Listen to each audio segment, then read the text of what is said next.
Ok, vamos entonces a hacer un ejemplo. Sean todos bienvenidos a este curso de programación orientada a objetos.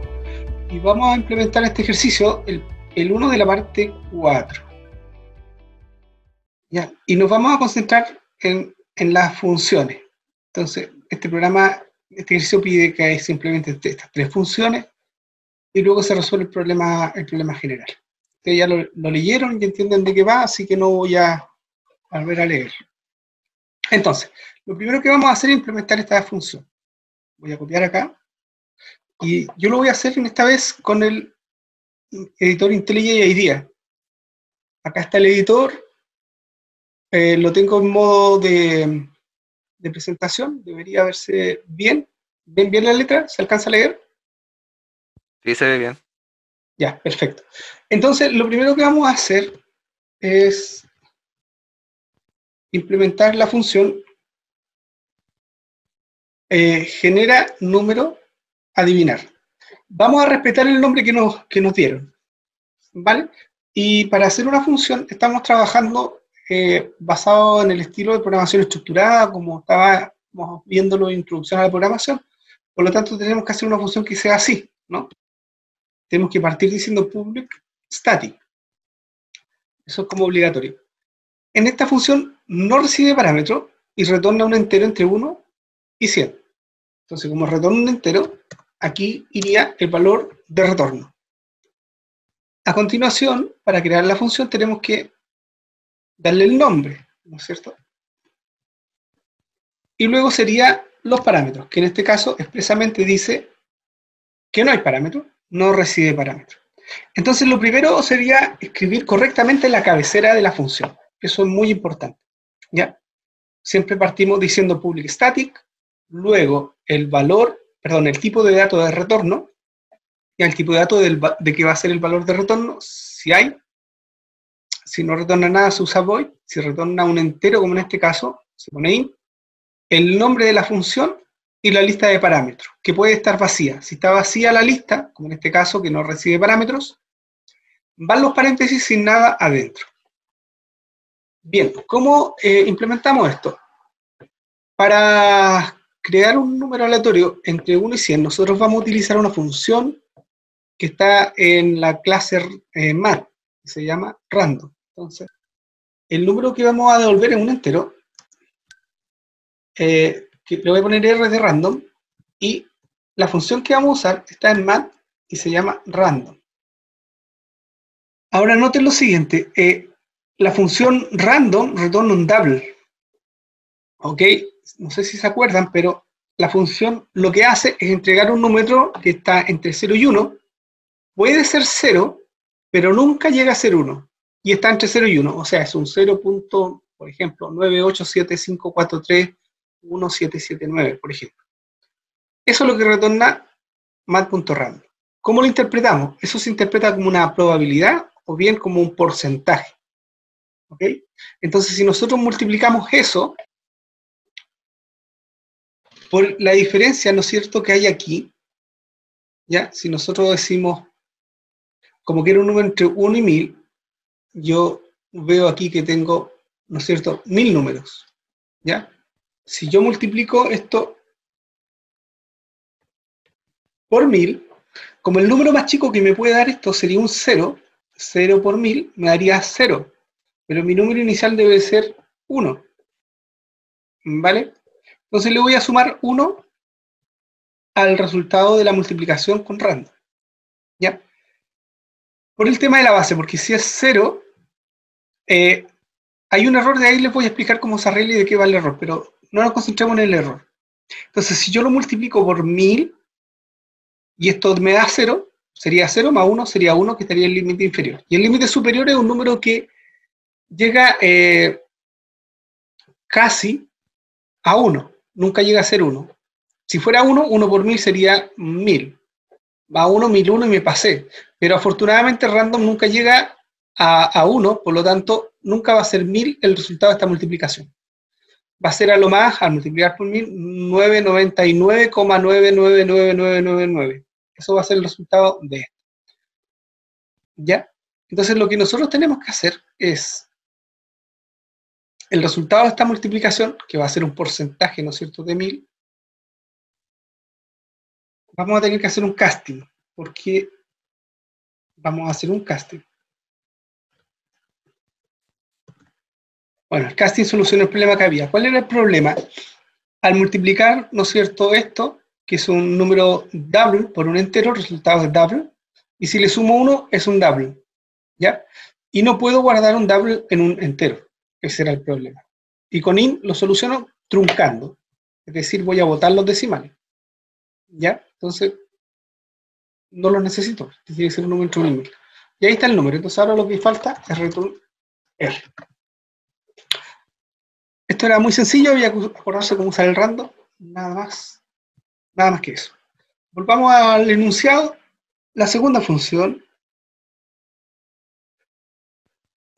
ahí está, la voy a copiar y me voy a volver acá.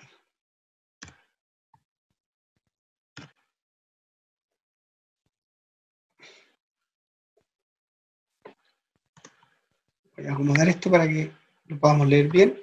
¿Se ve bien eso que está en plomo, no? Los comentarios se leen, ¿los puedes leer? Sí, profesor. Sí, profesor, se ve bien. Ya, sigamos entonces. Aquí hay que hacer la función ingresa intento, se llama así, ingresa intento, y no recibe parámetros, al igual que la otra función. Lo que hace es leer el número ingresado por el usuario en un intento. Lo valida, es decir, que va a leer hasta que ingrese un valor en el rango válido, y retorna dicho número, ¿vale? Al igual que en el otro caso, también va a retornar un entero, así que voy a copiar esta definición, va a ser una función public static int, porque retorna un entero, se va a llamar ingreso intento, y dice que no tiene parámetro. ¿Por qué? Porque tiene que leer desde teclado. Ya la entrada en esta función es una función que va a procesar la entrada, entonces va a leer desde el teclado.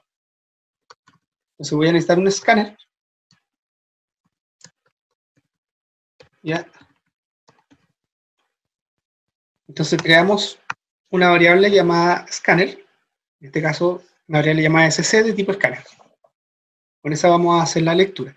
La regla de validación para el dato, lo vamos a mirar acá, el usuario dice que tiene que entregar un número entre 1 y 1000, porque es el rango de valores que estamos adivinando. Si te pone un valor sobre 1000 no vale, y bajo 1 tampoco, tiene que ser entre 1 y 1000. Entonces lo que vamos a hacer es con un do while, por ejemplo, podemos validarlo, o podemos validarlo con un while, cualquiera de los dos nos vale. Vamos entonces a leer el entero, como lo leemos, creamos el valor, creamos num, lo leemos con scanner, sería scanner.next int. Ahí hemos leído un entero, no lo hemos validado aún, como lo vamos a validar con un while. Y aquí vamos a poner la regla de validación. Esto va a ser como una trampa, de tal manera que si el usuario ingresa la primera vez un número con un error fuera del rango, va a entrar aquí a esta validación y no va a salir hasta que ingrese un número correcto. Entonces, ¿cuál es el criterio? Mientras num sea menor que 1 o num sea mayor que 1000. Porque tanto 1 como 1000 están dentro del rango, entonces un número menor a 1 está fuera de rango y un número mayor a 1000 quedaría fuera de rango. ¿Y qué vamos a hacer en ese caso? Bueno, le vamos a decir al usuario, le vamos a dar un mensaje diciéndole número fuera de rango, ingrese de nuevo, ya, y acá me faltaba, voy a poner un mensaje, ingrese el número a adivinar, ¿ya? Entonces, esto va así, doy el mensaje, ingrese el número a adivinar, leo desde el teclado el número, y si el número está fuera del rango, le voy a dar un mensaje, el número está fuera de rango. Lo que tengo que hacer acá es volver a leer el número, ¿no? Porque si lo ingreso mal, lo que pedía el problema, acá, lo lea hasta que ingrese un valor que esté en el rango indicado.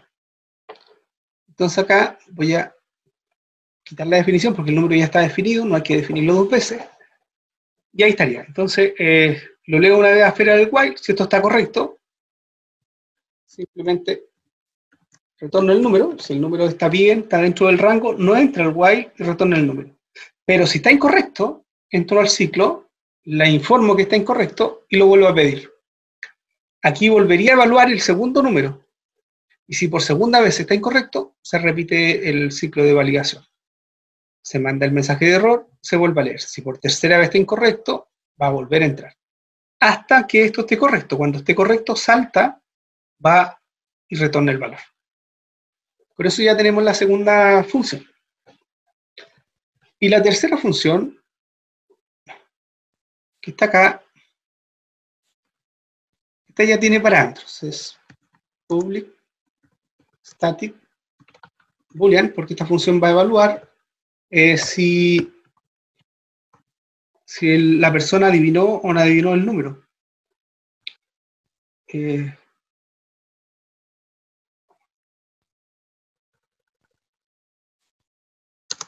Ya, se llama procesa intento. Ya, la función procesa intento recibe dos parámetros, ¿vale? Necesitamos dos parámetros. Uno es el número a adivinar, que es un entero, y adivinar, lo voy a llamar yo, y el número ingresado. Le voy a llamar ingresado. ¿Ya? Eso es lo que recibe como parámetro. Entonces, ¿qué cosa aquí importante? Es que recibe dos parámetros. ¿Cómo lo expreso? Hago una lista de pares donde yo primero digo el tipo de dato y el nombre del parámetro. Y así recibo los parámetros. Y estoy respetando el orden que se da en el enunciado. Primero el número a adivinar y después el número ingresado por el usuario. ¿Ya? Y en este caso, a ver, proceso interno, hay que escribir, hace dos cosas.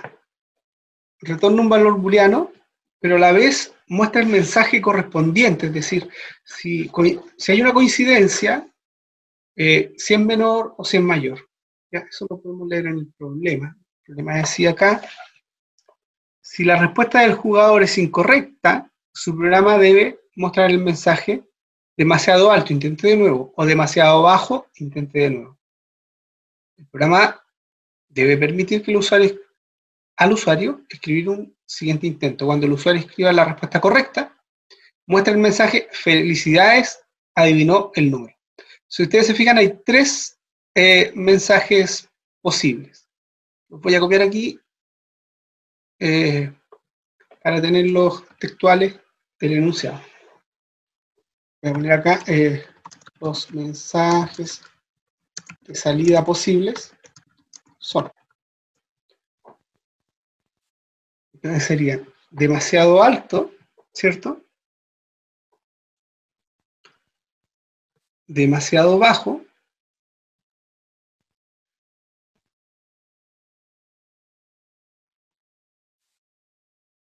Y el último mensaje, felicidades. Felicidades, adivina el número. ¿Ok? Eso es lo que hay que hacer. Por un lado, haz un return. Return true para que nos quite el mensaje. Es lo que tenemos que retornar. Un true o un false, dependiendo si adivinó o no adivinó.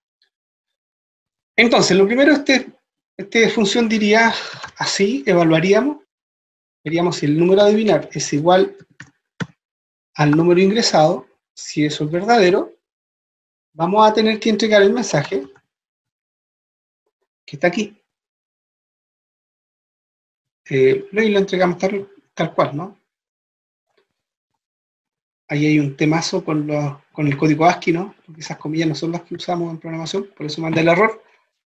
Ahí está. Y en este caso, tenemos que retornar true. Si no, pueden que hayan dos posibilidades, ¿no? Que el adivinar sea menor, como no son iguales, ya puede ser menor o mayor solamente. Entonces, si es menor, hacemos system.out.println demasiado bajo, intente de nuevo. Ese sería el mensaje. Y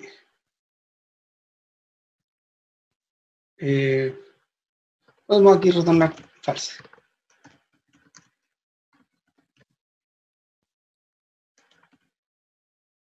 Y de lo contrario,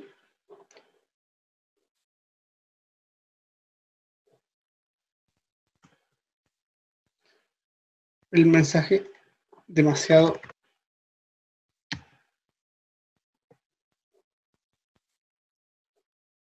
alto, intente de nuevo.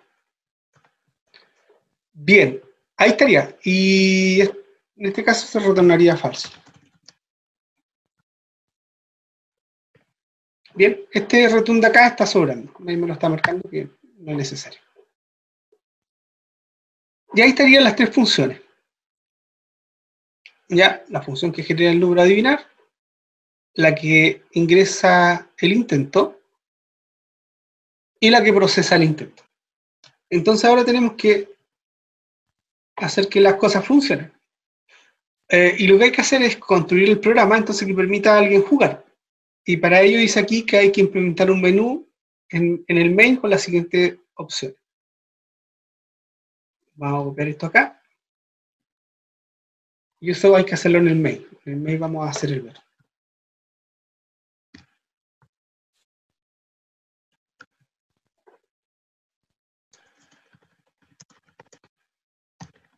Ese es el menú principal, ¿verdad?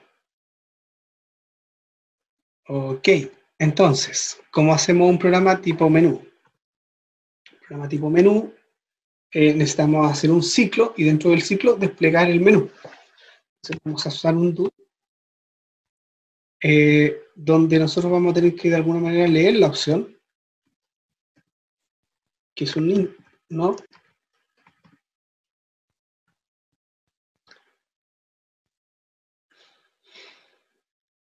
Y vamos a jugar mientras opción no sea igual a 3. Si es igual a 3, significa que vamos a salir, ¿no? Recuerden, tengo una función que genera número, que ingresa el intento y que procesa el intento. ¿Ya? Pero el menú todavía no lo proceso. Hay que desplegar el menú. Sería así, system.out el número, ponerle tilde, porque va con tilde. Aquí sería opción 1. Opción 1, ingresar intento. Opción 2, iniciar nuevo juego.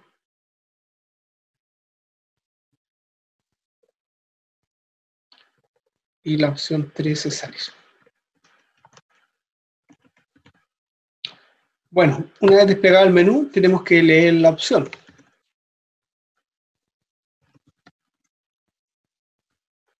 Y esa es su opción. Podemos hacerlo con print para leer a un lado.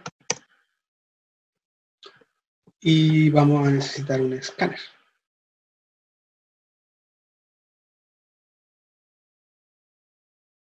Y aquí este escáner nos podría... Aquí podemos tener un problema, porque si tengo el escáner abierto aquí y lo tengo afuera, puede que bloquee la entrada estándar y no podamos leer. Pero vamos a hacerlo y después vemos si nos da problema. Leemos la opción. Podemos crear una función que lea la opción también del menú, es otra alternativa. Ya. O compartimos el escáner. vamos a crear una función que lea la opción. Esa no la pedía el problema, pero no, en ninguna parte decía que no se podían crear más funciones. Leer opción. Entonces este mensaje lo voy a dejar aquí. Voy a hacer algo muy similar a lo que está acá. Vamos a crear un escáner.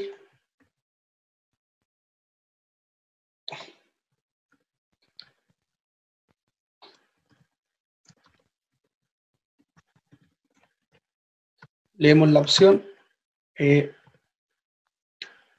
y validamos. Op menor que 1 o opción mayor a 3. En este caso, entregar un mensaje de error.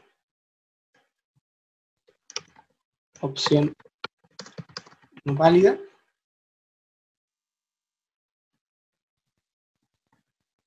Y volvemos a leer. Voy a poner la chain ahí. Y volvemos a leer. ¿Ya? Ahí. Y finalmente, igual como lo hicimos delante, retornamos la opción. Entonces acá tenemos opción igual a leer opción. Listo. Entonces esa función leer opción lo que va a hacer es leer y validar la opción. ¿Ya? Una vez que tenemos la opción ya leída, una opción válida, hay que ejecutarlo y eso vamos a usar un switch. Con un switch, según lo que me dé opción, vamos a hacer el caso que sea 1. ¿Qué es lo que tendríamos que hacer? Ingresar el intento.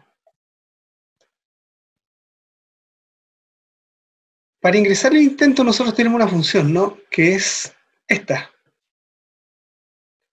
Ingresa intento. Entonces vamos a tener que guardar en una variable llamada intento, igual a 0. Vamos a tener que acá leer el intento. ¿Ya? Y usamos la función ingresa intento. Con eso, yo leo y valido el dato que me va a ingresar el usuario. Como estoy en la modalidad de ingreso intento, lo que tengo que hacer es jugar. Entonces, inmediatamente ingresa el intento. Yo lo que debo hacer es llamar a la función que procesa el intento.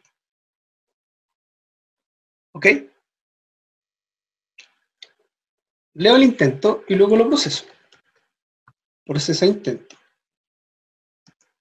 ¿Y esta qué cosa recibe? Y aquí empiezan un poquito los dolores de cabeza.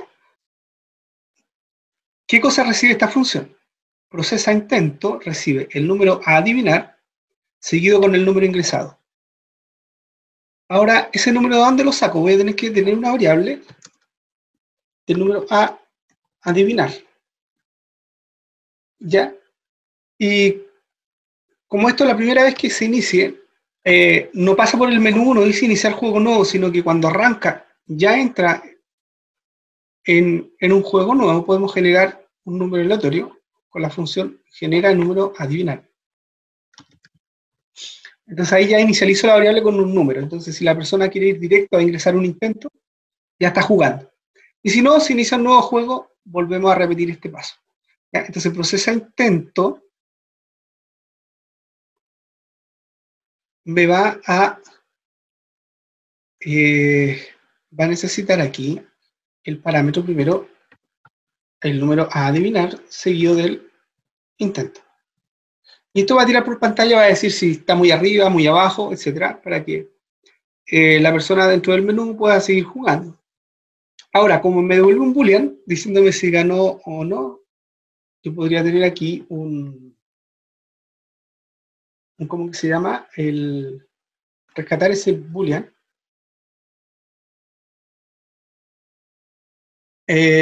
Aunque no veo que lo vaya a necesitar, lo voy a dejar ahí por ahora. Simplemente después de procesar el intento hacemos break.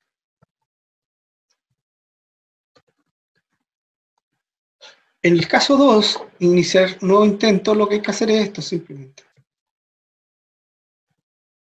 Ya, es reiniciar. En el caso que nos diga 3, ¿se quiere ir? Bueno, nos despedimos.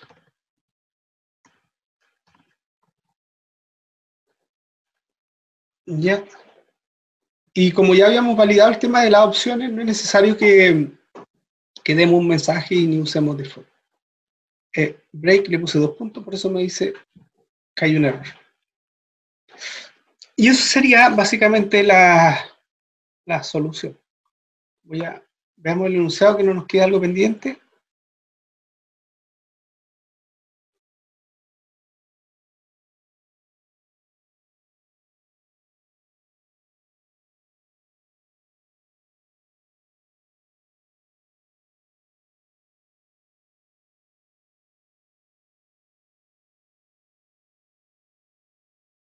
Ya.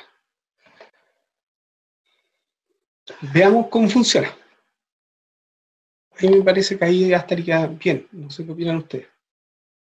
Vamos a ejecutar y veamos qué nos pasa.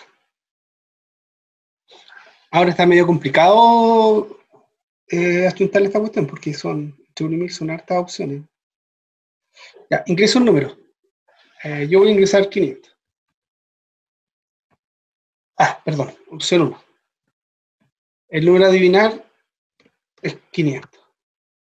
Demasiado bajo. Entonces voy a ingresar el intento nuevamente. El número ahora voy a poner 750.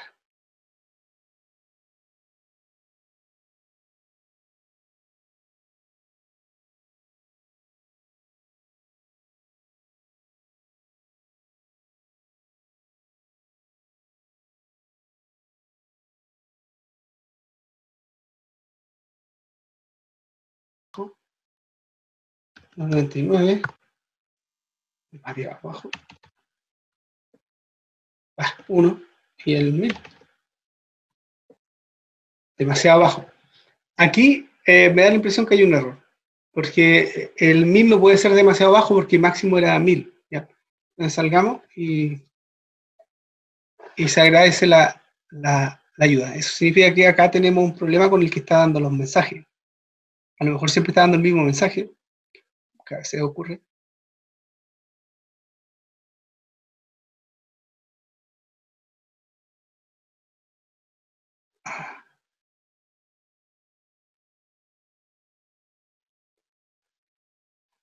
En realidad, si el número a adivinar es mayor que el número ingresado, ahí es demasiado bajo, porque mi intento, que el número ingresado, ¿no es cierto?, es menor que el número a adivinar. Está demasiado bajo.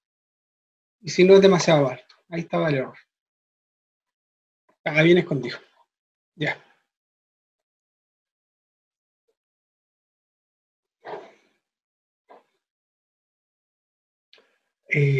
Ok. Último intento. A ver si ahora quedó bien.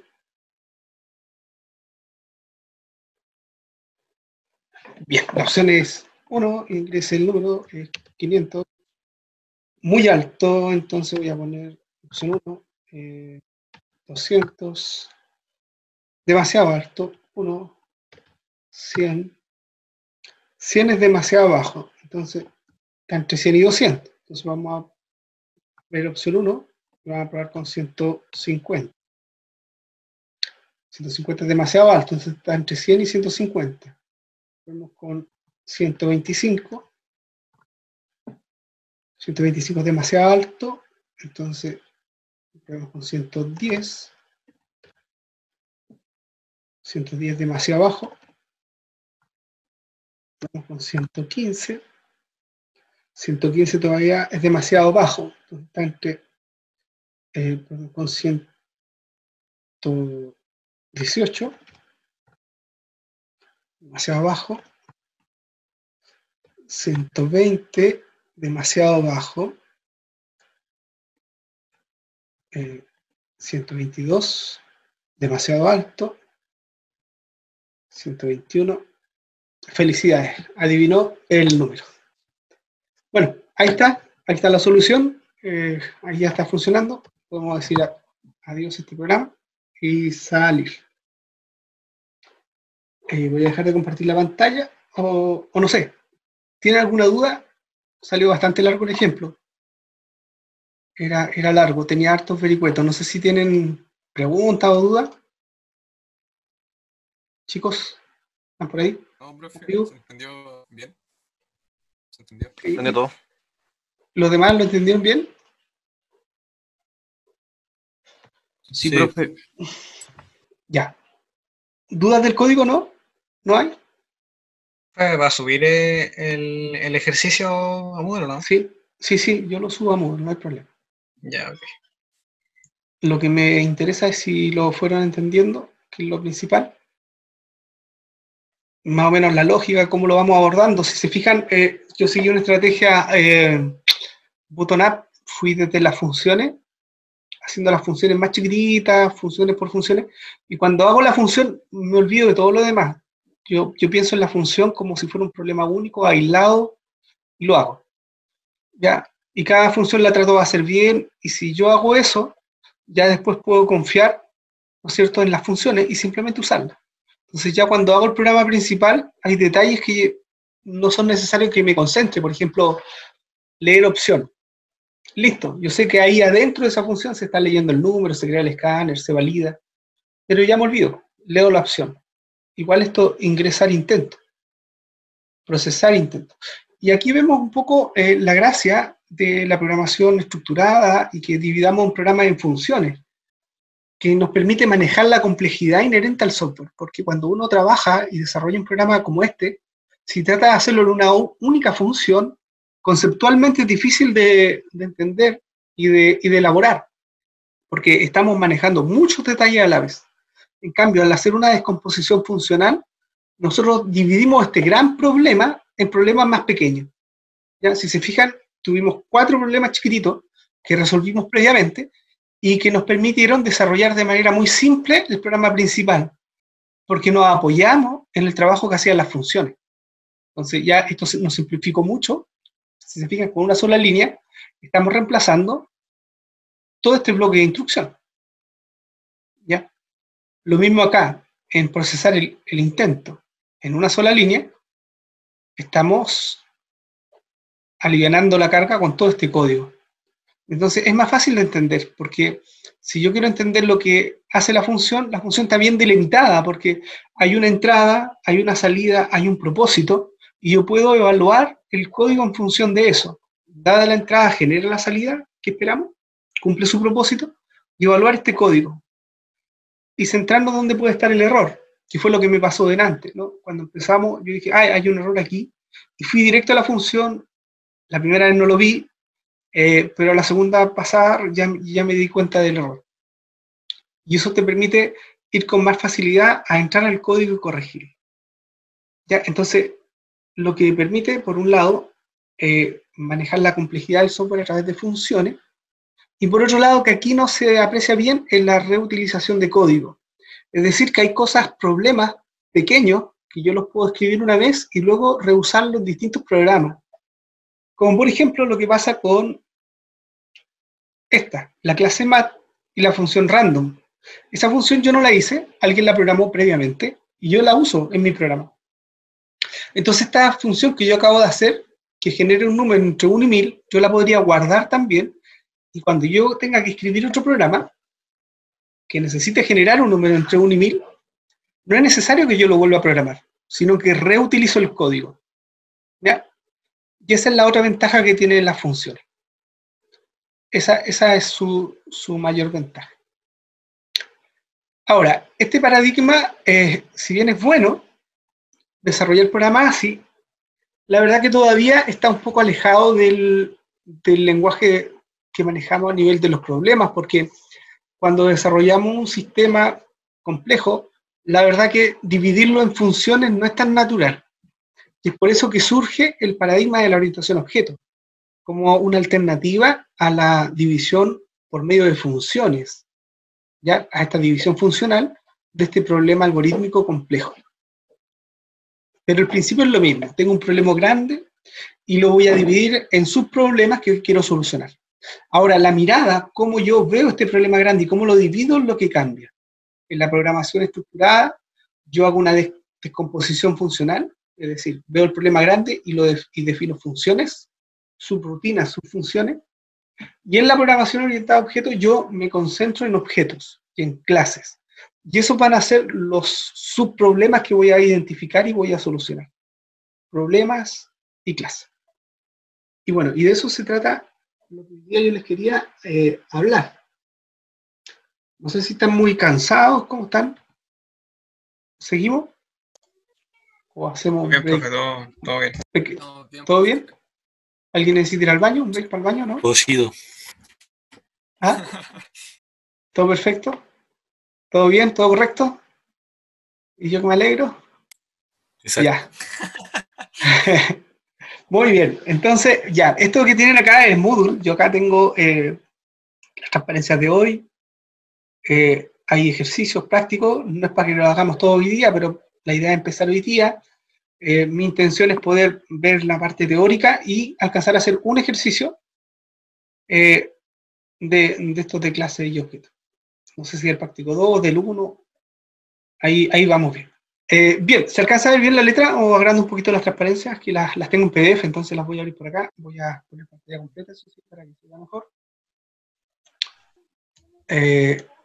Entonces hoy día vamos a hablar de esta programación orientada a objetos, que es lo que nos convoca en este curso, ¿no? Y vamos a hablar de los conceptos fundamentales, que son las clases y los objetos. Entonces, el primer concepto que nosotros debemos manejar es el concepto de objeto. Por objeto vamos a entender una instancia ejemplar de una clase, y por objeto no nos queremos pensar en las cosas cotidianas, ¿vale? Cuando nosotros nos enfrentamos a un problema algorítmico, generalmente es algo de la vida diaria que entendemos muy bien, y ahí nosotros somos capaces de observar objetos. Por ejemplo, hay objetos que son tangibles, personas, lugares, cosas, otros que son conceptuales, organizaciones, roles o empresas. Por ejemplo, si tengo que desarrollar un problema de un estacionamiento, donde yo quiero llevar un control de caja, ¿ya? Es decir, cuando entra un vehículo al estacionamiento, yo anoto la hora y la fecha en la que entró. Luego, cuando va a salir el vehículo, yo registro la hora y la fecha en la que sale, hago una diferencia entre las fechas y las horas y calculo el tiempo transcurrido. Y luego, si estuvo, por ejemplo, 1 hora con 20 minutos, yo multiplico eso por el valor de la hora y me va a dar el monto a cobrar. Y entonces, una mirada orientada a objetos, lo primero que hay que hacer es identificar cuáles son esas clases y objetos que participan. En este ejemplo, tengo la clase vehículo, y tengo un objeto que es un vehículo que entra y sale. Tengo otro objeto que sería el estacionamiento como lugar, en el sentido de que el estacionamiento tiene una capacidad. Además de eso, hay un cierto número de vehículos que hay dentro, es decir, si el estacionamiento tiene capacidad para 100 vehículos, ya hay 20, eso significa que tengo 80 cupos disponibles. Entonces eso me va a llevar me permite llevar un control de que efectivamente no pueden entrar más vehículos que cupos, ¿no? Sino donde los estacionan, etcétera. Entonces, esa es como la mirada que vamos a tener de los problemas. Vamos a tratar de identificar objetos. Y los objetos son las cosas cotidianas. No es un concepto muy diferente. Y esa es la virtud de este paradigma, que estamos usando elementos que son más de alto nivel, más cercanos del vocabulario del problema que del lenguaje de programación. Entonces nos permite expresar con mayor riqueza nuestro sistema, de manera más natural. Aquí hay unos ejemplos. Por ejemplo, esto podríamos ver que son distintos vehículos. ¿Ya? Un automóvil rojo, una Peugeot, no sé si parece, una furgoneta, una moto, una camioneta, etc. Otros ejemplos de objetos, estos que están acá son películas. Las películas, vamos a ver que como objeto tienen algunos atributos que comparten, ¿ya? Eso es re importante. Cuando hablamos de objetos, nosotros los queremos llevar a un programa, y eso significa que nosotros vamos a fijarnos y concentrarnos en algunos detalles. Esto se llama abstracción. A mí no me interesan, por ejemplo, en el caso del estacionamiento, a mí no me interesa toda la información de los vehículos. ¿qué cosa me interesa? Me interesa la patente del vehículo, me interesa la hora a la que entra y la hora a la que sale. Pero la marca, el modelo, me interesa poco en realidad. Pero no así, por ejemplo, si yo tuviera un catálogo de venta de vehículos online. Ahí sí interesa marca, modelo, cilindrada, número de asiento, ficha técnica, fotos, videos, cuánto se demora en acelerar de 0 a 100, etcétera. Información relevante para un comprador. Entonces, eso es relevante decir que la información que yo guardo de un objeto va a depender del contexto o del problema que esté abordando, ¿ya? De la necesidad de información que yo tenga de ese objeto. Lo mismo va a pasar con las películas. Las películas tienen un título, tienen una duración, una clasificación, una fecha de estreno. Serían los atributos que yo estaría guardando.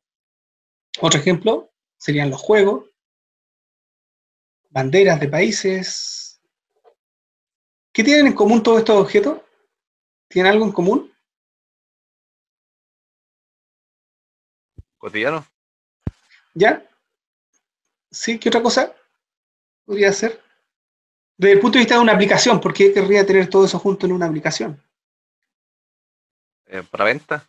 Para venta, ¿cierto? Si yo tuviera en un supermercado o un almacén de barrio, quisiera tener un catálogo en línea, estos serían objetos relevantes, que serían productos o artículos, que son de distinto tipo, clase, pero todos tienen en común que son artículos que yo vendo, es decir, tienen una marca, un modelo, pertenecen a una categoría, tienen un precio, tengo un stock de ellos, y esa sería la información que yo necesitaría guardar de esos objetos. Bien, cuando hablamos de objetos, hablamos de cosas concretas, ¿ya? Y si bien hay varios objetos del mismo tipo, cada uno es distinto. O sea, yo, por ejemplo, tengo un auto y a lo mejor mi vecino tiene otro auto y es igual, pero son dos objetos distintos. O sea, un auto es mío y el otro es de él, aunque sean igual y sean misma marca, año, modelo, etcétera. Claro, por ejemplo. Pero son diferentes. Ya cada uno tiene su identidad. Vive por sí mismo. Cuando hablamos de clase, no hablamos de algo concreto, sino de una abstracción o de un conjunto. O sea, algo general, ¿no?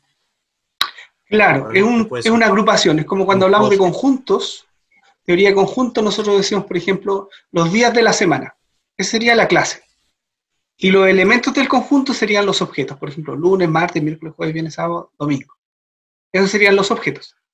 Si yo hablo de, por ejemplo, usuario en un sistema que yo tenga, que haga control de usuario, por ejemplo, cada usuario va a tener login y password, pero usuario como tal sería la clase. Y objetos de esta clase serían cada uno de los usuarios. Por ejemplo, Juan, Pedro, Rodrigo, Ana, etc. ¿Sí? ¿Se entiende la idea? Clase y objeto. ¿Ya? Es la misma idea entre conjunto y elementos del conjunto. Básicamente es la misma idea. Entonces, una clase es una agrupación de objetos de un mismo tipo que tienen en común características y o un comportamiento común. Los objetos, en general, tienen estas características que le vamos a llamar atributos. Y el comportamiento es lo que el objeto hace. Por ejemplo, un auto acelera, frena, avanza, retrocede. Ese sería el comportamiento, lo que hace el objeto. Algo más conceptual, por ejemplo, un objeto matemático, un punto. Un punto yo lo puedo dibujar en el espacio, ¿ya? Un punto puedo moverlo, trasladarlo, ¿no? De posición. Puedo calcular la distancia de un punto a otro punto. Ese sería el comportamiento, serían las operaciones. Bien. Y nosotros entonces cuando modelamos orientados a objetos, vamos a identificar estos dos elementos clave. Por un lado, los atributos del objeto, y por otro lado, aquellas operaciones que manipulan los datos, o atributos que guarda el objeto. Y esas dos componentes van juntos y de manera indivisible, ¿ya? Formando el objeto. Y eso es la principal diferencia o mirada que tiene la programación orientada a objetos con la programación estructurada. Cuando hacemos programación estructurada, tenemos por una parte los datos, las variables, las matrices, estructuras de datos, y por otro lado las operaciones que manipulan esas variables.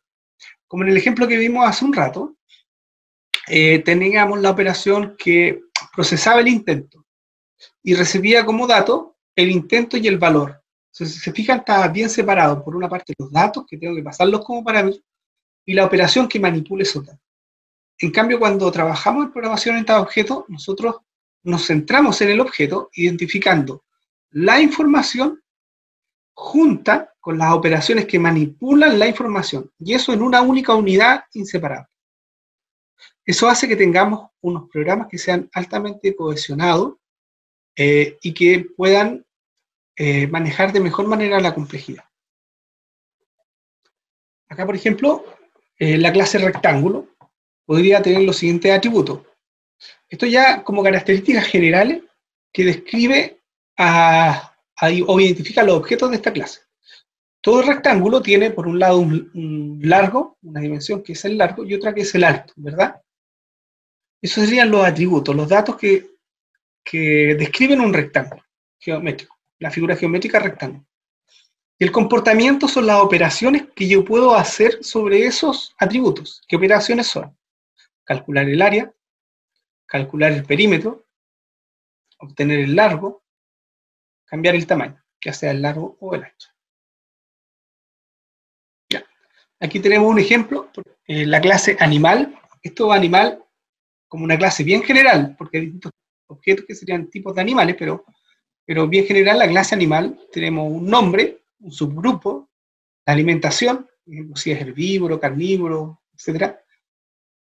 Movimiento, si es bípedo, cuadrúpedo, si es volador o no, número de extremidades, etc. Y luego operaciones, mover, comer, cambiar, obtener algún dato, por ejemplo, obtener el nombre, obtener la alimentación, etc. ¿Ya? Las operaciones que puedo obrar sobre el atributo. Otro ejemplo, la clase libro. Cuando definimos la clase libro, si pensamos en los libros en general, los libros, ¿qué atributos comparten en común? Todo libro tiene un nombre, un autor, un género literario, una fecha de publicación, número de página en la editorial, etc. Si vamos más al detalle, podríamos tener un PDF con el libro en sí guardado también. ¿Alguien me hace una pregunta? Se escucha cortado, si quiere después la hace por el chat.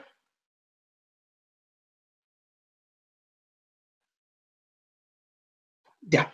Entonces, y métodos, leer, calcular la antigüedad, obtener el nombre del autor, cambiar el nombre del libro, cambiar la fecha de publicación, etc. ¿Ya? Esos serían como los métodos, que serían las operaciones que manipulan los atributos del objeto. Otro ejemplo, clase persona. Todas las personas comparten ¿qué cosa? Un nombre, un apellido paterno, materno, una fecha de nacimiento, nacionalidad, RUT. ¿Qué operaciones podemos hacer sobre esos datos? Calcular la edad, a partir de la fecha de nacimiento, validar el RUT, obtener el nombre, obtener el apellido, obtener la fecha de nacimiento, cambiar el nombre, cambiar el apellido, cambiar la fecha de nacimiento, etc. Bueno, entonces, ¿qué diferencia hay entre clase y objeto? Bueno, la clase, en este caso con un ejemplo aquí medio divertido, el cortador de galletas sería la clase, y las galletas de distintos sabores serían los objetos. La clase, en cierto modo, es como una plantilla que me permite crear objetos, ¿ya? Eso sería la diferencia entre clase y objeto. Mientras una es una especificación general que me permite definir objetos concretos, la clase es una abstracción o generalización de los objetos, ¿ya? Y los objetos son instancias concretas. Entonces, los atributos en los objetos asumen valores, en las clases no, solamente se describen cuáles son los atributos que tendría un objeto de esa clase. ¿Ya? Pero los datos concretamente se guardan en objetos concretos. Y yo puedo tener varios objetos de una misma clase. Por ejemplo, la clase fecha, yo puedo tener varias fechas guardadas. Por ejemplo, una fecha para cada vehículo que entra al estacionamiento. Lo mismo con la clase hora. Tengo la clase hora que dice una hora tiene tres atributos, la hora, el minuto y el segundo. Y en el caso del estacionamiento, la clase hora, van a haber varias instancias de esa clase hora que van a estar en cada vehículo que entró y salió. Ahí voy a usar esos objetos. ¿Ya? Un objeto es una hora en particular y de manera concreta. A ver, aquí una pregunta para ustedes. ¿Estas son clases o son objetos? Objetos. Objetos. ¿Por qué? Objetos. Muy bien, estamos de acuerdo. Felicitaciones, son objetos. ¿Por qué serían objetos? Porque es una universidad en específico y un computador en específico. Sí, tal cual, exactamente. Exactamente. Es una universidad en particular, no es. La clase sería universidad, pero en este caso, al poner la Universidad del Biobío en particular, eso ya es un objeto. Y lo mismo, la clase sería computador de escritorio, pero este Mac es un modelo específico con un mouse, un teclado específico. Muy bien. En resumen, estamos viendo, ¿no es cierto?, clases y objetos. En las clases nosotros tenemos atributos y en el objeto son instanciaciones de esas clases y por lo tanto valores concretos en el atributo. Por ejemplo, la clase ropa, ¿ya? Ropa sería una clase, y un objeto de la clase ropa sería jeans, un tipo de objeto, ¿cierto? ¿Ya? Un elemento de este conjunto o miembro de esta clase. ¿Cuáles serían los atributos de una ropa en general? Cualquier ropa, suponte que fuera una tienda que vende ropa. Sería el color, la talla, la marca, podría ser también un tipo, es decir, si es pantalón, falda, camisa, etc. Y el objeto lo que va a tener es valores concretos de esos atributos. La clase no tiene guardada información concreta, sino simplemente define o describe los atributos. Pero en los objetos se guardan los valores vinculados a esos atributos. Por ejemplo, un jeans en particular que se está vendiendo o que te compraste, el color puede que sea negro, la talla M y la marca Wados. ¿Ya? Estamos hablando de la clase ropa o un objeto que es jeans. Ya, hasta ahí se entiende, ¿cierto? La diferencia entre clase y objeto, ¿cierto? Dígame que sí. Se entiende. Sí, está bien, se entiende. Ya. Mira, nosotros en el curso vamos a usar una notación. Son diagramas UML, que es la notación estándar que se utiliza para describir sistemas, definiéndolo como un conjunto de clases. ¿Ya? Se hace un diagrama en especial dentro de UML que se llama diagrama de clases. Entonces, como estábamos conversando, la descomposición de un problema orientado a objetos se va a hacer identificando las abstracciones claves del problema como clases. ¿Ya? Entonces, por ejemplo, en una biblioteca yo voy a identificar la clase libro, la clase autor, la clase estudiante, ¿ya? Y estas clases pueden interactuar entre sí. Por ejemplo, un estudiante solicita libro, un libro lo escribe un autor, etc. Y de cada clase necesito identificar tres cosas. Y que están aquí diagramadas en este diagrama UML como un rectángulo. Un rectángulo representa una clase y tiene tres partes fundamentales de la clase. Primero, su nombre, que es lo que está aquí en negrito en el primer compartimento, llamémoslo así. Tengo este rectángulo dividido en tres partes o compartimentos y el primer compartimento dice libro. El segundo compartimento serían los atributos y el tercer compartimento serían los métodos. Los atributos, si los ven acá, son definiciones de variables, básicamente. Yo cómo describo los atributos de una clase con variables que van a guardar los datos concretos. En el caso del libro, el nombre, que es de tipo string, el número de página, que es de tipo int, y el género, que es de tipo string. Este signo que dice menos acá adelante significa que este atributo es privado. ¿Qué significa que sea privado? Que si alguien crea un objeto de esta clase, no va a poder acceder directamente al atributo. ¿Ya? Porque es privado. Y en el caso de los métodos, que serían este segundo compartimento, tienen un más porque los métodos son públicos. Y en este caso hay dos métodos, obtiene nombre y cambia género. ¿Ya? Los métodos manipulan los atributos y por lo tanto deben ser públicos, de otra manera no tendríamos cómo trabajar con el libro cuando los atributos son privados. Y esta notación UML la vamos a usar nosotros en el curso para poder describir nuestros problemas y después programarlos. No sé cómo andan con la hora, no, estamos bien. Ya, entonces, no sé si hasta aquí tienen dudas. ¿Ya? No, profesor. ¿No? ¿Todo bien? ¿Todo correcto? Todo bien. Ya. Bueno, la pregunta del millón, ¿no? ¿Cómo programamos esto? No sé si se preguntan eso, pero yo me lo hubiera preguntado. ¿Qué les parece si hacemos un ejemplo en Java, ahora de creación de una clase y creamos un objeto? No sé si les parece. ¿Vemos un ejemplo? Sí. Sí. ¿Sí? ¿Les parece? Ya. ¿Entendieron profe. el ejemplo? Dime. Tengo una acotación. Por lo que he leído, algunos cabros de nuestra generación al menos no están muy familiarizados con NetBeans. ¿Podría estar la posibilidad de que nos haga así como un mini tutorial así de cómo usar NetBeans? Ya, sí, no hay problema. Lo voy a Una apuntar. introducción pequeña así como a... Sí, no hay problema. Apoyo eso. Ya, voy a anotar eso. Tutorial de NetBeans. Sin problema. Lo voy a tener en cuenta, voy a crear uno y lo subimos. Hoy día no estoy con NetBeans, sí, estoy con IntelliJ, porque tiene una característica muy buena que ustedes ya la vieron, que tiene un modo que es de presentación. Entonces me agranda la letra, me pone pantalla completa, no me deja nada más que el código, entonces es como práctico.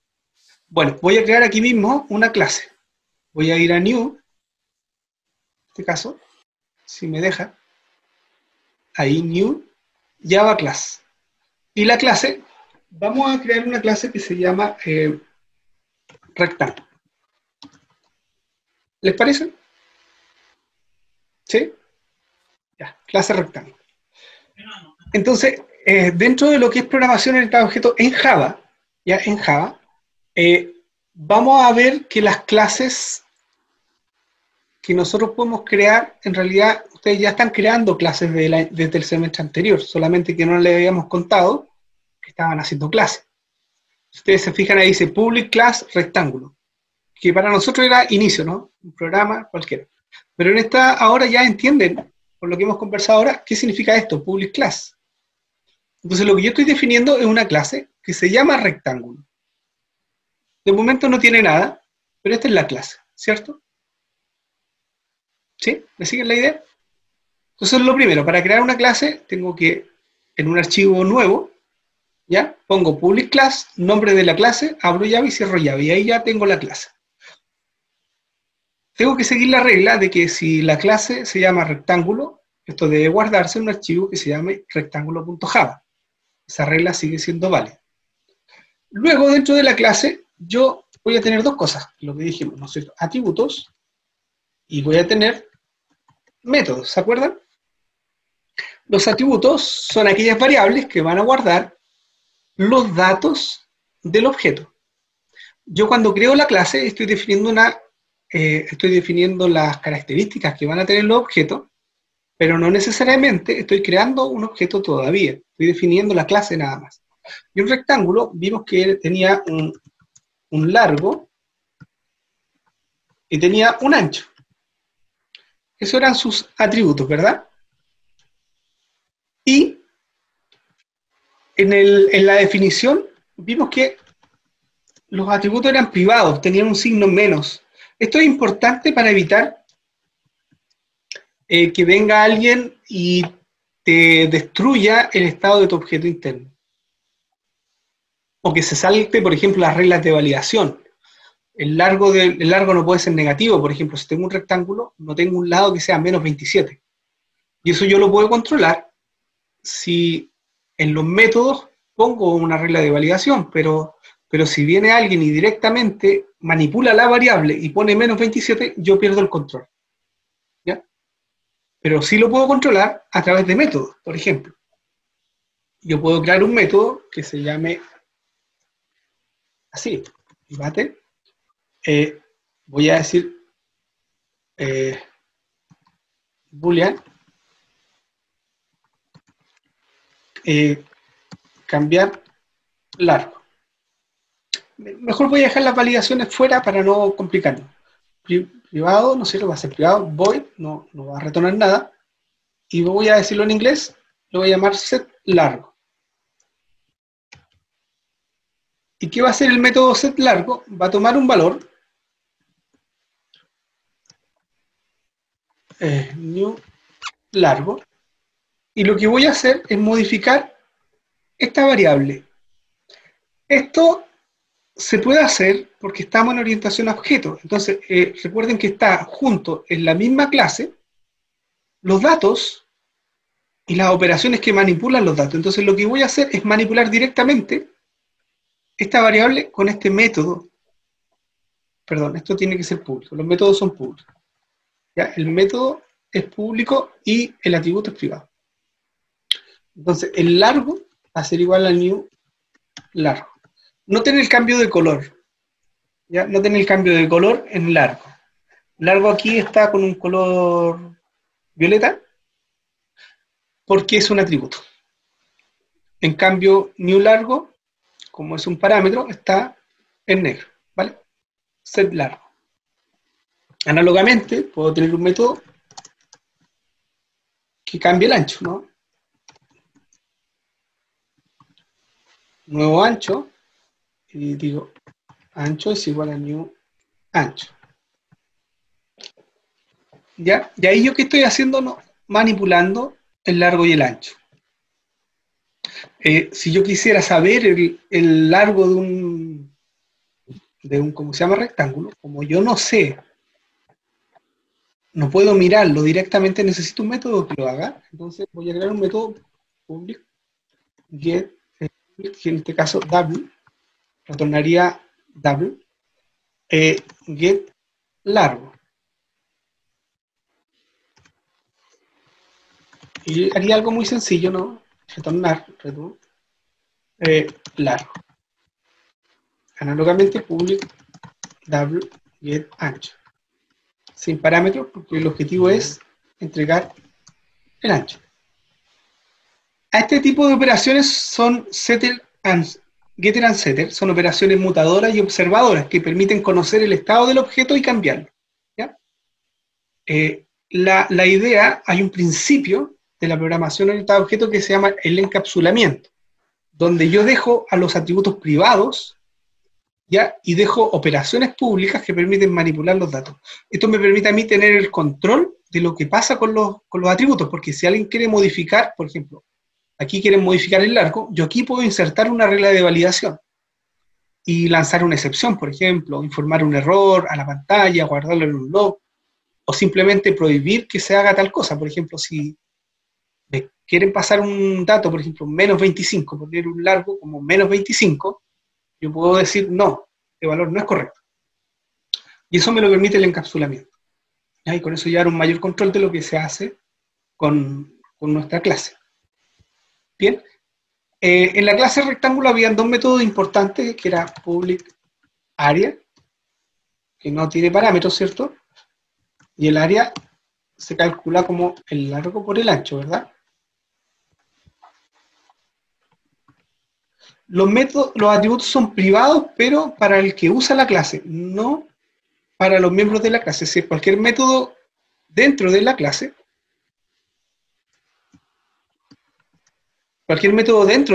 clase puede usar los atributos. En este caso, el método área, ¿qué es lo que hace? Es un método que es público y que calcula el área del rectángulo. ¿De cuál rectángulo? ¿Ya? ¿De cuál rectángulo? Del que está aquí, del que guardé los datos. Aquí yo estoy definiendo la clase, entonces estoy pensando en lo que debe hacer cualquier objeto. ¿Ya? Cualquier objeto de manera general. Entonces, un objeto cualquiera va a tener un valor concreto en el largo y el ancho. Por lo tanto, para calcular el área, ¿qué es lo que hago? Multiplico el valor que esté guardado en la variable largo, en el atributo largo, y lo multiplico por el valor que se guardó para ese objeto en la variable ancho. La multiplicación de largo por ancho va a ser el área específica para ese objeto con valores concretos. Por ejemplo, si tengo un rectángulo de 3 por 2, su área va a ser largo por ancho, 3 por 2 son 6, y ese sería el resultado. Área 6. Pero puede que tenga otro rectángulo, que en vez de ser 6 por 2 sea 3 por 5. El área va a ser 3 por 5, 15. Ese va a ser el resultado. ¿Ya? Entonces los resultados varían de objeto en objeto porque cada objeto tiene sus propios datos. Pero la definición del método es la misma para todos los objetos. Porque todos los objetos comparten el mismo comportamiento. O sea, la manera en que se calcula el área es igual para todos los objetos. Lo que cambia es solamente el valor. Finalmente, vamos a crear el perímetro. Y esto sería retornar largo más ancho, y esto multiplicado por 2. 2 por largo más ancho. Y ahí nosotros tenemos nuestra clase rectángulo. ¿Ya? Existe un método especial, que no lo vimos en las transparencias, pero sí lo necesitamos a la hora de crear clases en Java y en la mayoría de los lenguajes orientados a objetos, que son los métodos constructores. ¿Ya? Constructor. Yo necesito definir un constructor para la clase, que es un método especial que se usa para inicializar los valores del objeto. ¿Ya? En este caso, el constructor es público, y la diferencia de un constructor con un método común y corriente es que un constructor no retorna valor, o mejor dicho, no se especifica el tipo de dato de retorno, porque el constructor lo que hace es crear un objeto de la clase, en este caso va a ser rectángulo, y por lo tanto lo que va a retornar va a ser un rectángulo. Entonces no lo tengo que declarar, no tengo que decir que lo que va a responder va a ser un rectángulo. Segundo, todos los constructores, un constructor no se puede llamar como yo quiera.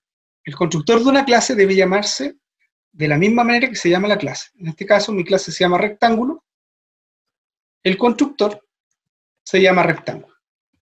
Un constructor puede o no tener parámetros. Por ejemplo, en este caso voy a crear un constructor sin parámetros, y lo que va a hacer es que va a definir un largo en 0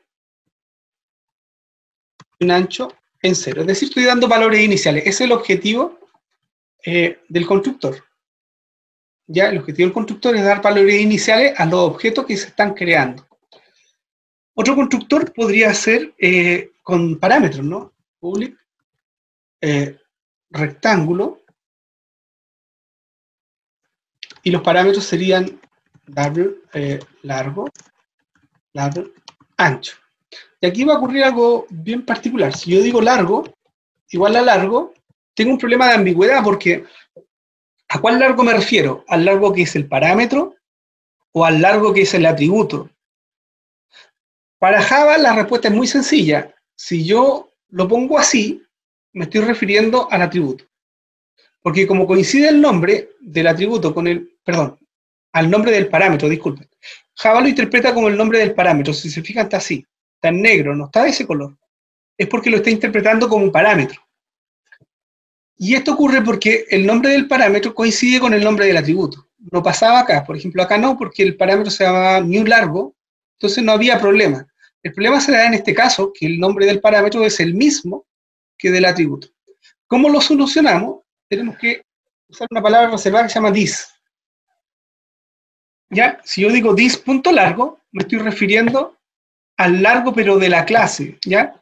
Usando this, es decir, hay un objeto que se llama this, que es el cual se está invocando el constructor, ¿ya? Y sobre él yo voy a usar su atributo. Se refiere a que yo voy a usar el atributo y no el parámetro. Entonces le pongo this. Y con el ancho pasa lo mismo, tengo que decir this.ancho. Es igual ancho. Y ahí estaría el constructor ancho. Con eso nosotros ya tenemos listo nuestra clase con todos sus atributos y sus métodos. Tenemos atributos, dos atributos, largo y ancho, que son privados, es decir, desde afuera no se pueden acceder. Dos constructores, un constructor sin parámetros que crea un rectángulo de largo y ancho 0, y uno donde yo puedo dar un largo y un ancho en particular, y lo inicializo con esos valores. Luego tengo operaciones observadoras y operaciones mutadoras. Las mutadoras me permiten cambiar el estado del objeto, es decir, cambiar el largo, set ancho, cambia el ancho, y las observadoras me permiten conocer el estado del objeto, es decir, qué valores tienen los atributos, get largo, get ancho. Base estas dos operaciones que me permiten manipular los datos del rectángulo y obtener el área y el perímetro. Y eso es la clase. ¿Ya? Ahora que tenemos la clase, si se fijan, la clase representa a cualquier objeto rectángulo, pero no a uno en particular. ¿Cómo yo voy a crear objetos? Esa es una pregunta interesante. Para eso, vamos a crear una clase que tenga un programa main para que lo podamos ejecutar y podamos ver cómo va. Esta clase se va a llamar usa o test, mejor, test rectángulo. Vamos a hacer testing de la clase rectángulo. Ahí. Y aquí vamos a crear el método main, ¿ya? Y en esta clase nosotros vamos a crear algunos rectángulos y vamos a usar las operaciones. Esto que van a ver ahora les va a sonar muy natural porque ya lo han hecho antes, ya han creado objetos. Solamente que no les había explicado que lo que hacíamos era crear un objeto. Para crear un objeto se usa la palabra reservada en Java que se llama new. Y la manera de crear un objeto es como creamos cualquier variable. ¿Ya? Entonces nosotros usamos el nombre de la clase, en este caso rectángulo, ¿ya? Y le doy un nombre, por ejemplo, R1. Ahí, ¿qué he hecho ahí? He creado la variable llamada R1, la cual va a guardar un objeto rectángulo. ¿Ya? Esto es importante. Crea una variable que guardará un objeto rectángulo. ¿Ya? Pero aún no he creado el objeto. ¿Quién es el que crea el objeto? El objeto se crea con la palabra reservada new. Cuando yo uso new, estoy ahí creando un objeto. Y este objeto que se va a crear, se va a guardar una referencia al objeto en la variable R1. Para crear el objeto uso su constructor. Ese método era el encargado de crear objetos. Entonces los constructores, si se acuerdan, tenían el mismo nombre de la clase y tenía dos tipos de constructores. Uno que era sin parámetro, ahí, y uno con parámetro. Entonces yo podría crear otro rectángulo, R1, R2, y R2 lo voy a crear con el otro constructor. Rectángulo, y era dándole el largo y ancho. Si se fijan acá, me sale la ayuda, tengo dos constructores, uno sin parámetro y uno con el largo y el ancho. Largo, voy a crearlo de largo ya 3, y de largo, de ancho 4. Las palabras largo y ancho que salen acá las puse IntelliJ, no las puse yo. Es como una ayuda que pone el editor, pero no son parte del lenguaje Java. En el lenguaje Java simplemente uno pone largo y ancho y ya está. De hecho, no sé si me deja borrarla. No me deja borrarla. Son unas etiquetas que pone el editor para ayudar, pero en este punto, la verdad que me ayuda un poco porque los puede confundir. Voy a copiar y pegar esto acá para que vean que esto está... Bueno, ahí se nota. Se ven que son como unos tags que están insertados, no es parte del código. Si se fijan, copié y pegué y ahí ya desaparecieron eso. Esta es la sintaxis, así es como se escribe. En cambio acá, eso largo y ancho apareció porque IntelliJ lo pone para que tú sepas qué significa el 3. El 3 significa largo y 4 significa ancho, para que no te confundas. Bien, ahí hemos creado dos rectángulos. Ahora que los tenemos, podemos manipularlos. ¿Qué cosa podemos hacer? Por ejemplo, podríamos hacer podríamos escribir el área, calcular el área y mostrarlo en pantalla, por ejemplo. El área del rectángulo 1 es, y sería R1.área. Entonces yo como invoco el método, lo invoco con la notación punto. Nombre del objeto, punto, método que invoco. ¿Ya? Podría haber el perímetro. Por ejemplo, el perímetro del rectángulo 2 es más R2.perímetro. Y ahí obtendría el perímetro.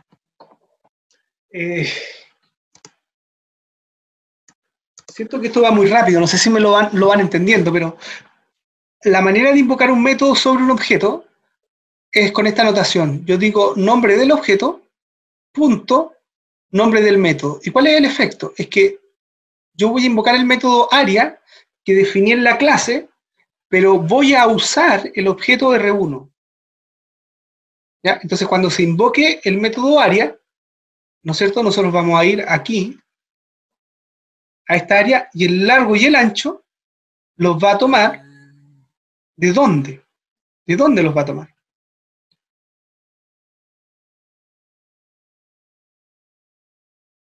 Me fui para el otro lado, así que voy a tener que buscar mi clase de rectángulo. Los va a tomar de acá, ¿no? Si R1 no le puse valor, entonces era 0, 0. De ahí va a tomar los datos. ¿Ya?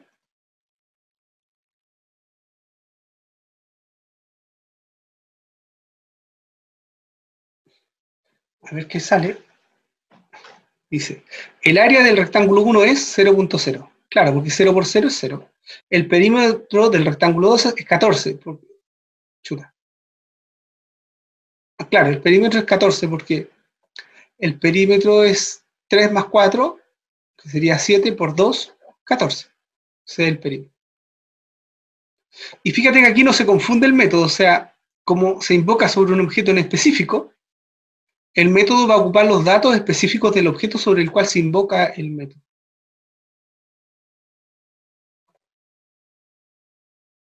Esto podríamos ver un paso a paso, no sé si nos resulta.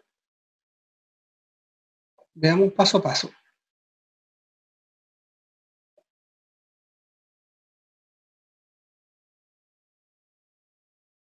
Ya estamos aquí, debugger, quick.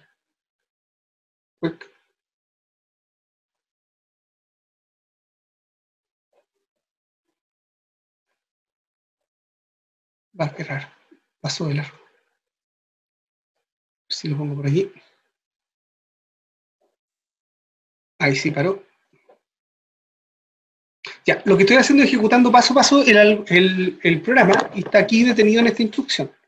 Todavía no se crea ninguna variable, si fijan las variables no existen. Debería, a ver, bueno, avanzamos. Ahí se está creando el objeto, ¿no? Está creando el objeto rectángulo. ¿Sí? El primer constructor que era vacío iba a poner el valor 0, 0. Se fijan acá está this.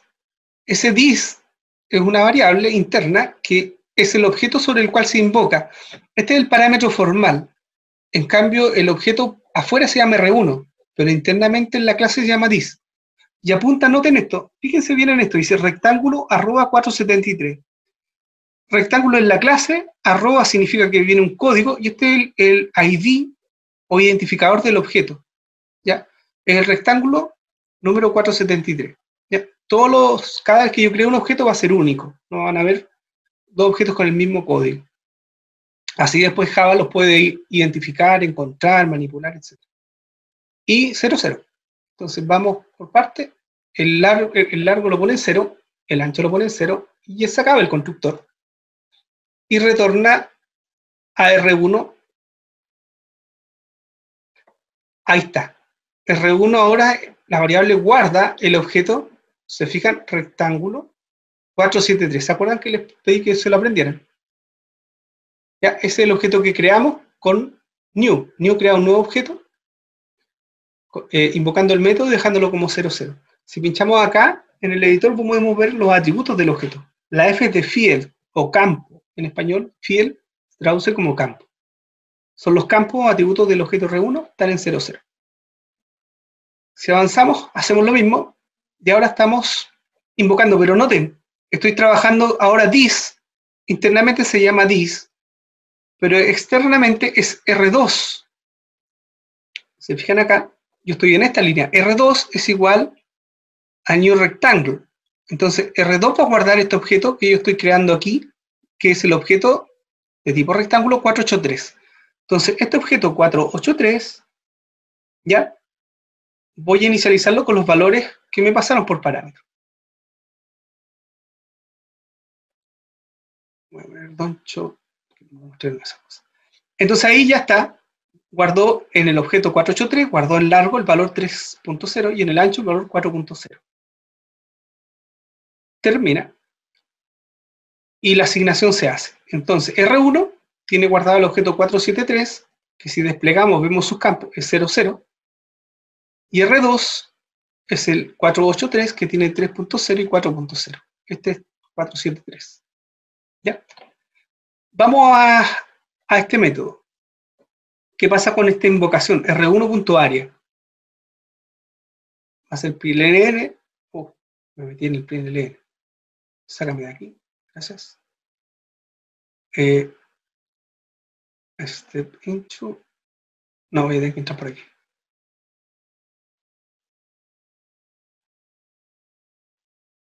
Me estoy metiendo muy adentro.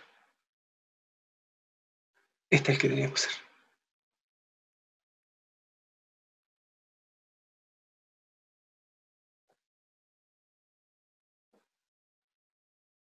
Y se acabó. No, me metí muy adentro, pasé de largo. Perdón. Nuevamente para poder ver esa parte, voy a pasar aquí. Esa parte ya la vimos. Ya, vamos a entrar entonces en R1, ¿vale? Vamos a entrar en R1. Me salto ese. No me dejo. Voy a entrar.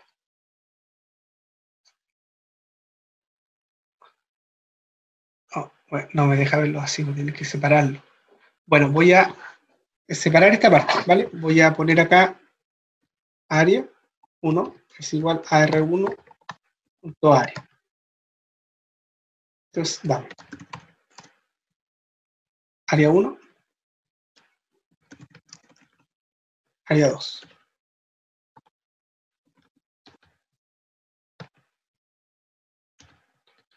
No sé si se acuerdan, pero esto es muy parecido a cuando manipulaban strings, ¿se acuerdan? Por ejemplo, saber el largo de una cadena era s.len, paréntesis.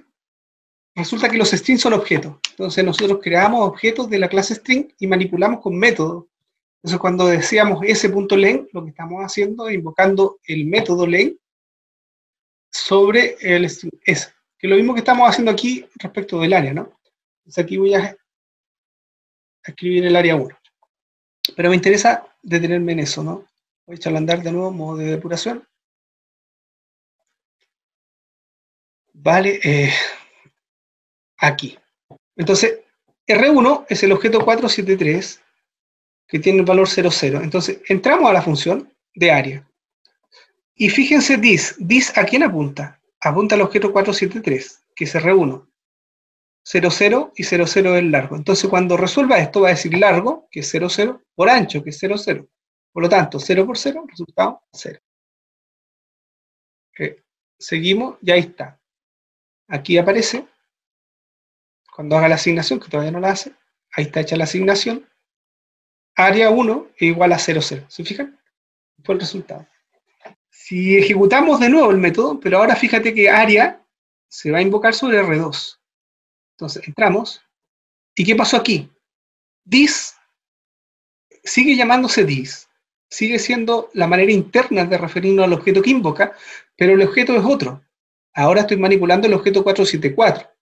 Externamente es R2. R2 es el 474. Internamente se llama this, pero es el mismo objeto. Entonces, de esa manera Java no se confunde. Y cuando resuelve, multiplica largo por ancho, o sea, 3 por 4 es 12. Largo por ancho, 3 por 4 es 12. Y eso retorna. Retorna 12 y eso se asigna en área 2. Se crea la variable área 2 con el valor 12. Y termina. Eso es.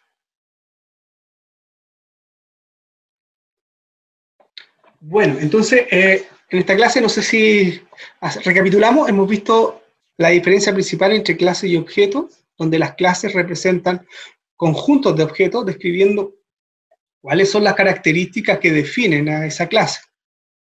Y las características son comunes. Todos los objetos que pertenecen a esa clase van a ser exactamente iguales, como calcados, hechos con una plantilla. Esta plantilla es la clase.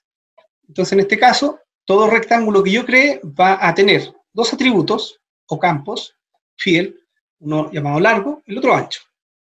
Y todos estos métodos, incluyendo dos constructores que me van a permitir crear objetos, uno vacío, constructor vacío donde se inicializa 0, 0, y un constructor que me permite definir un largo y un ancho en particular. Luego tengo métodos observadores que me permiten obtener los valores largo y ancho, get largo, get ancho, mutadores que me permiten modificar el largo y el ancho, set largo, set ancho, y dos métodos importantes para el objeto que son, para todo objeto rectángulo, que es calcular el área y el perímetro. La manera Java de crear objetos ya la habíamos conocido, la usábamos bastante. Por ejemplo, cuando creamos un escáner, ¿se acuerdan cómo se creaba un escáner? Nosotros decíamos scanner, sc, new, scanner, system.in. ¿Se acuerdan? Entonces, ¿qué es lo que estoy haciendo aquí? Cuando yo creo un escáner, estoy creando un objeto. La variable que va a guardar el objeto se llama sc. El objeto que estoy creando, lo creo aquí, cuando digo new.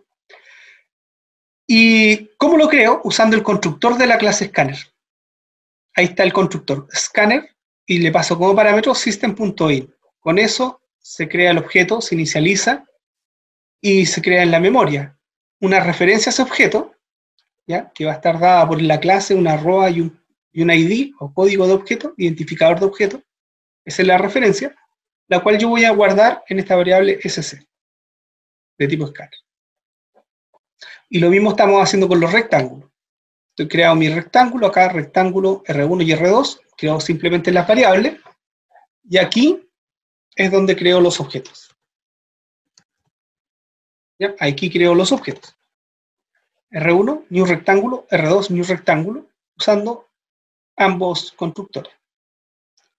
Ahí usan los métodos de área, aquí está usándose el perímetro. Y acá lo interesante y es importante destacar que el método de un objeto no se puede invocar solo como las funciones.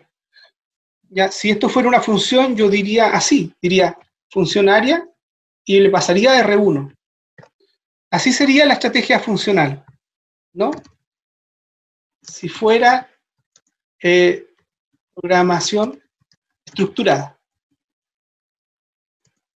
¿Ya? Lo haría así. Lo haría así. La función y recibe como parámetro el objeto. En cambio, cuando es orientación a objeto, yo invoco un método sobre un objeto. Por lo tanto, primero va el objeto y con el operador punto digo cuál método del objeto estoy invocando. Entonces, esto es más acotado y permite llevar un mayor control de qué elemento estoy trabajando. No puedo invocar cualquier método sobre un rectángulo. No puedo, por ejemplo, invocar un método que no pertenezca a la clase. Por ejemplo, el método len de la clase string no lo puedo invocar sobre un rectángulo. Por ejemplo, no puedo decir, sería un error de compilación, ¿no? Si digo r1.len. Se fijan, es un error. ¿Por qué? Porque el len no pertenece a la clase, es de la clase string, no de la clase rectángulo. Dice, no puedo encontrar el método, no lo puedo resolver, no lo puedo encontrar, ¿no?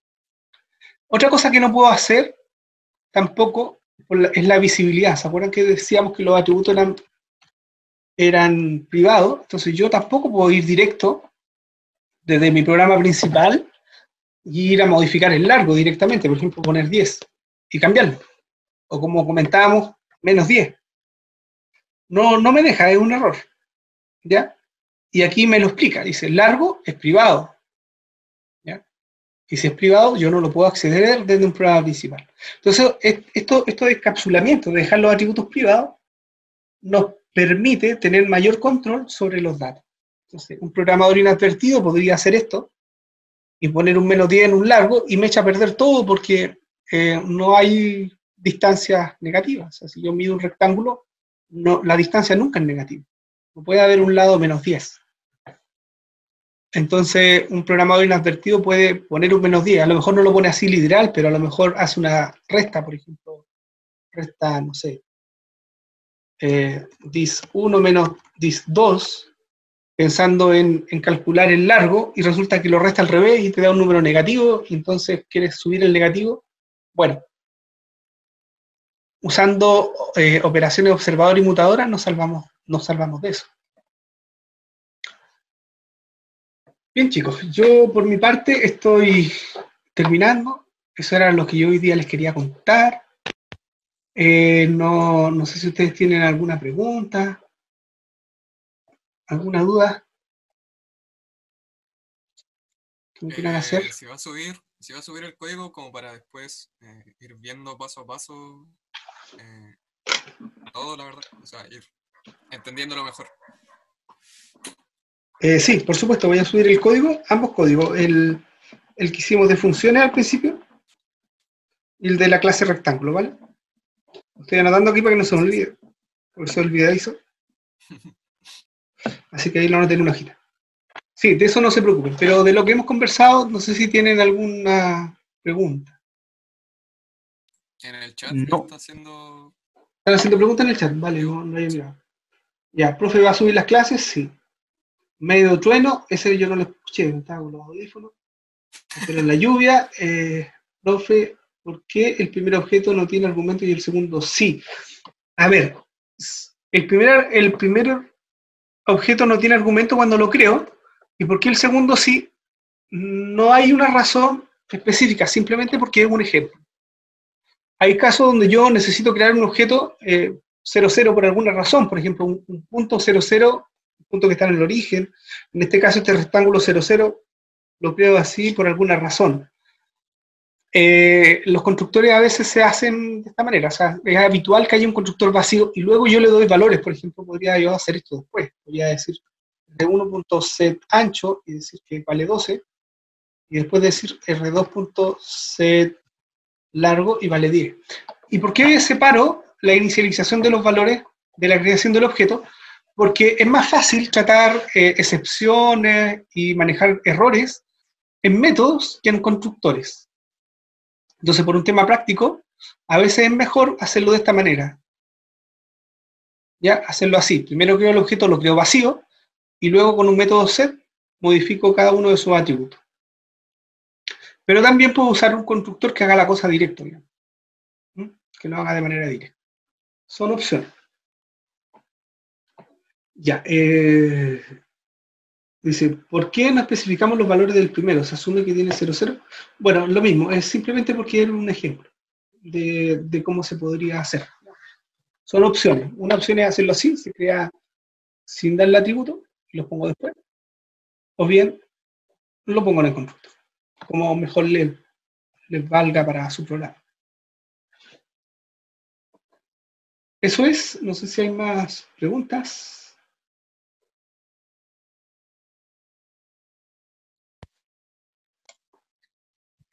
Profe, ¿dónde va a subir la grabación de la clase?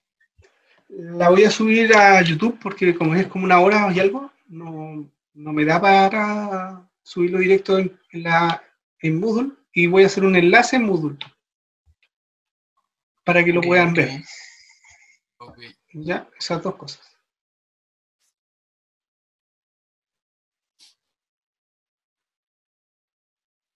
Ya, entonces, por mi parte eso es. Parece que ya no hay más preguntas. Les recuerdo que, si es que pueden verlo, porque se nos cayó en la DECA, pero va el Moodle. Espero que resucite en unos minutos más. De aquí a mañana espero que resucite, y si no, bueno, tenemos la semana para ir haciendo los ejercicios. La idea es que vayan practicando lo que acabo yo de hacer, que creen clases, creen objetos de esas clases y manipulen. La guía hay las primeras son bien básicas, donde hacen ejemplos bien parecidos a lo que yo acabo de hacer. Te ponen un diagrama UML que tú tienes que programar y luego una serie de instrucciones para crear clases. Esta semana solamente vamos a estar haciendo ejercicios de este tipo, no vamos a hacer nada más complejo. Crear una clase, definiendo atributos y métodos, y luego creando objetos de esa clase, como para probar, ¿ya? Como un test, como lo que acabamos de hacer. Ok. ¿Ya? ¿Estamos bien? ¿Todo bien? Bueno, quedo a su disposición. Lo que ustedes necesiten, me pueden escribir a mi correo. Si necesitan una videoconferencia individual, nos juntamos por una videoconferencia privada para resolver dudas puntuales. No tengo ningún problema. Si alguien quiere mandarme un correo y hacerme las preguntas por correo también. Si alguien quiere hacerla a través del foro, como ustedes quieran. Todos esos canales son válidos y por ahí nos podemos comunicar. Así que por mi parte, muchas gracias por vuestra atención, espero que tengan una muy buena semana. Esta semana la idea es que hagan un laboratorio con Felipe, ¿ya? Así que vamos a conversar para que en horario de laboratorio hagan una actividad formal con él, lo conozcan y puedan dialogar. También yo creo que como primera actividad va a ser con videoconferencia y puedan ahí trabajar. En lo que queda de la hora, no sé si queda algunos minutos, el que quiera puede hacer algún ejercicio, programe, resuelva algo de la guía, y mañana es práctico. La idea es que mañana ustedes en el horario de clase resuelvan la guía. Yo voy a estar conectado al chat, de tal manera que si tienen dudas voy a responder sus dudas en línea, voy a estar atento al foro también, respondiendo el foro. ¿Ya? Así que nada, muchas gracias por su atención y nos vemos la próxima semana. Que descansen, que estén muy bien. Chao. Chao, profe. Nos Que vemos. esté bien. Gracias.